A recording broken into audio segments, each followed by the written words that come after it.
We are here to honor and celebrate the life of Eve Carson. Today, you will hear the voices of people who were close to Eve, people who worked with Eve, people who loved Eve. But we wanted to begin this program today with Eve's own powerful voice. As a Morehead Cain Scholar, Eve Carson spent a summer in Ecuador as part of the program's public service experience. The presentation we are about to see was created by students in Professor Richard Beckman's multimedia class. These students traveled with the Morehead Cain Scholars all over the world to record their summer experiences.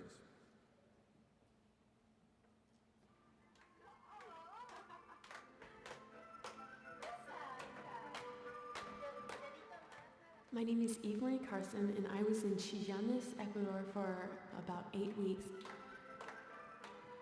My first impressions of Ecuador were just, I guess, how diverse it was in pretty much every way. I had a wonderful family, and they always gave us the best food that they had, and really took a lot of pleasure in making sure that we were comfortable. I loved doing the chores in San Juan Palma, which is where their land was. They had a few cows. That's where their corn was. They had tomato de árbol. And we would go down and feed the guinea pigs and give them grass and salt the grass and feed the ducks, collect the eggs. Dr. Burbana, he is the doctor of the Seguro Social Campesino, which sort of loosely translates as the peasant healthcare system. I spent 2 days a week with him. I worked with him on Mondays and Thursdays. And those were the days when he went to Achin, which is about an hour outside of Chillanes. All of the people around Achin for a couple hours walking would come to this dispensary. Some days I would shadow specific doctors, but most of the time I was in the back room of the hospital where their emergency room was and where the overnight patients were. So I saw a lot of surgeries. I saw a few childbirths. I caught a baby. Working with him was my favorite part of the whole summer. We drove all through the countryside, and I just really got to know a side of Ecuador that I wouldn't have gotten to see otherwise. The first week we got to Chillanes, there was a little general store which was owned by Marta Solis. We met Marta we were buying, a knitting needle or crochet needle from her, and she asked us if we would like to teach English in the night school, and we thought that would be a really cool idea, so we agreed.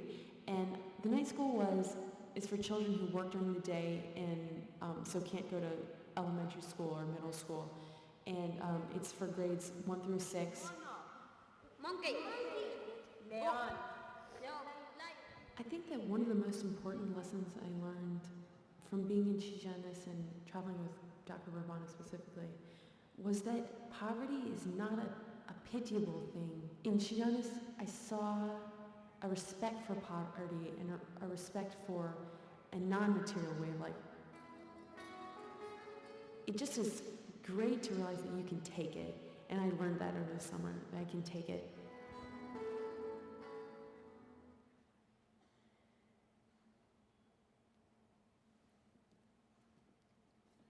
We are blessed today by the presence of Eve's family and friends from Athens, Georgia. Thank you so much for being here. We also have many visitors with us, local officials, state representatives, and officials and students from other campuses, other colleges across North Carolina and the United States. Let me acknowledge that some of your campuses have also been shaken by violence and the loss of a student, and we send out our thoughts and prayers to you as well. When we first received the shocking and tragic news, the Carolina community gathered in Polk Place and in the pit to grieve together. Today, we are still in mourning, but we want to celebrate this special person that we knew and loved. We want to remember the example that Eve set for how the members of this community interact with one another.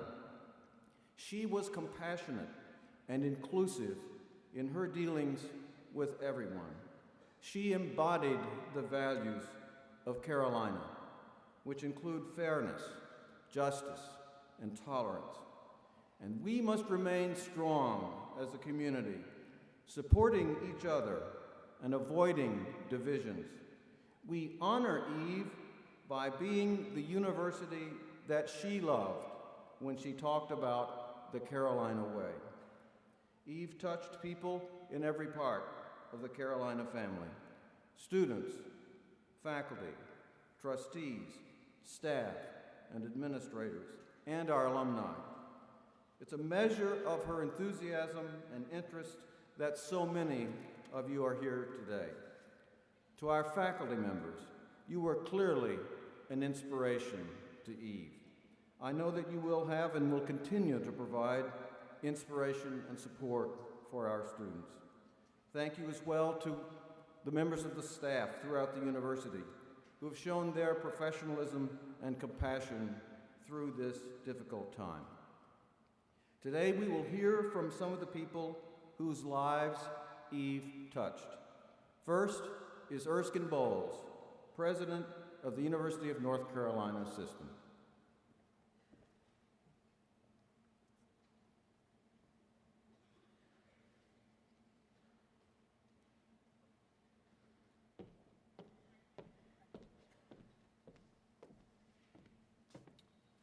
Thank you, Chancellor.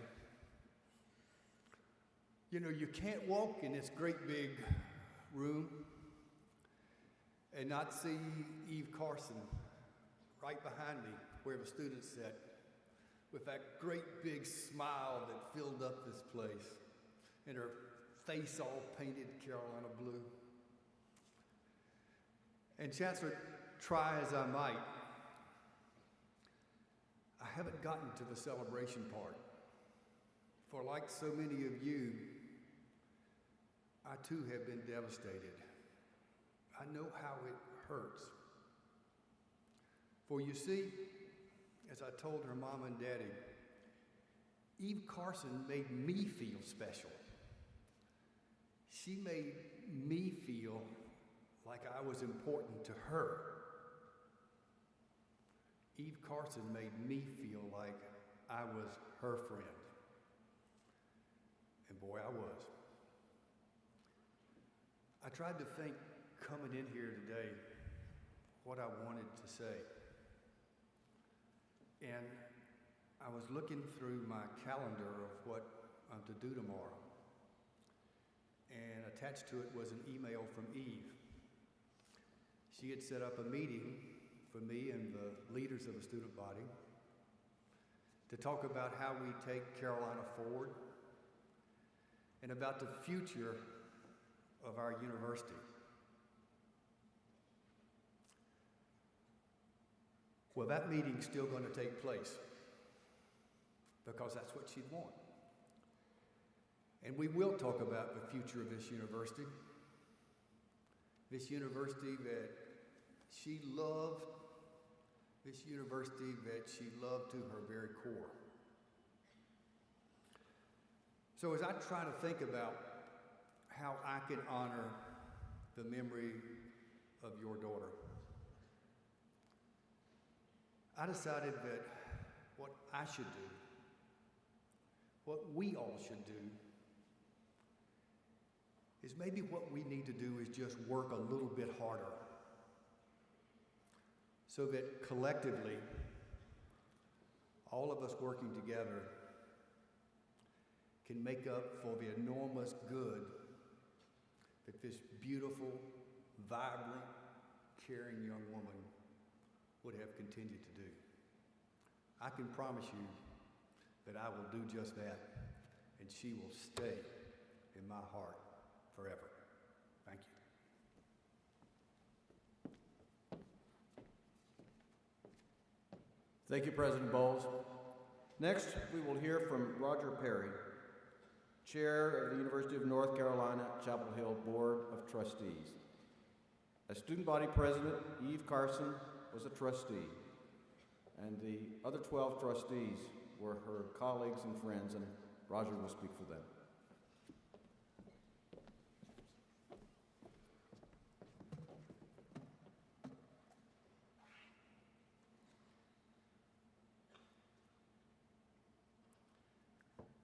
Mr. and Ms. Carson, Andrew, fellow members of the Carolina family, and to all of us who were inspired by Eve Carson.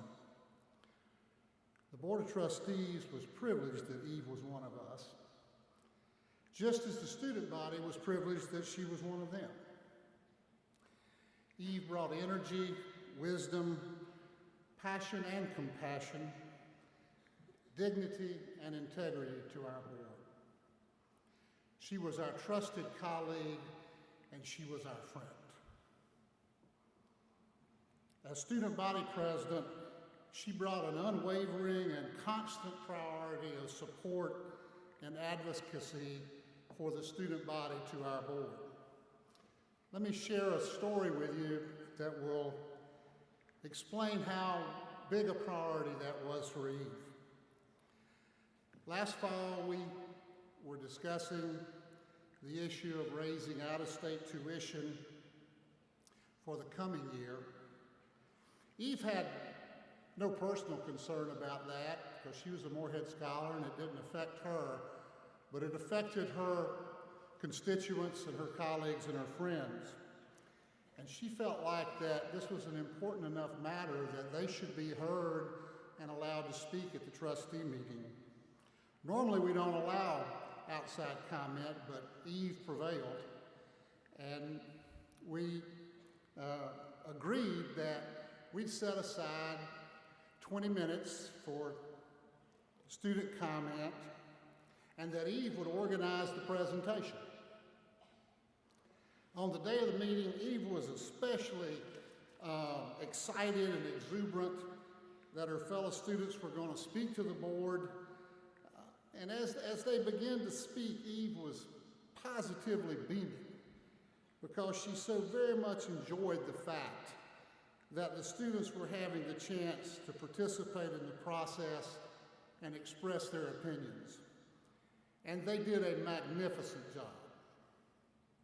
However, after 40 minutes, not 20, of speaking, I looked over at Eve and she smiled. She's not up there now, but she smiled that smile you saw a few minutes ago, and she whispered to me, "Just a few more." And so the students continued, and 25 minutes after that, I looked over at Eve again, and she smiled that smile again, and put her fingers out like this and said, "Just a little bit more." Needless to say, I melted on the spot.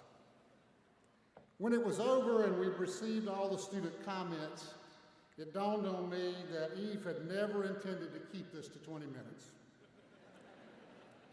It was simply too important that the students' voices be heard, and upon reflection, I realized that she was right, I was wrong, and I was delighted. I agree with Mr. Carson. I am extremely optimistic about the future of our state, our nation, and the world because of those of you who are members of Eve's generation are the best, brightest, and most socially conscious of any generations past or present. You are destined to positively change the condition of humankind. But you and all of us are now at a disadvantage. We don't have Eve to help lead and guide us. Because she inspired us, she fostered consensus and collaboration, she coached, she encouraged, she defended, she challenged, and she made us all better than we were. Here's how I'm going to try and overcome the loss of Eve and the disadvantage that it's presented to all of us, that she's not in our lives. When faced with a tough decision or action, when I decide what I think I should do, I'm going to ask myself, would Eve like this? And I encourage each of you to do that and put yourself to that same test.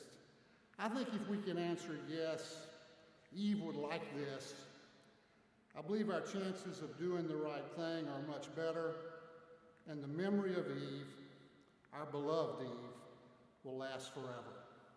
Thank you. Now I'd like to introduce Vice Chancellor Peggy Jablonski, Vice Chancellor of Student Affairs.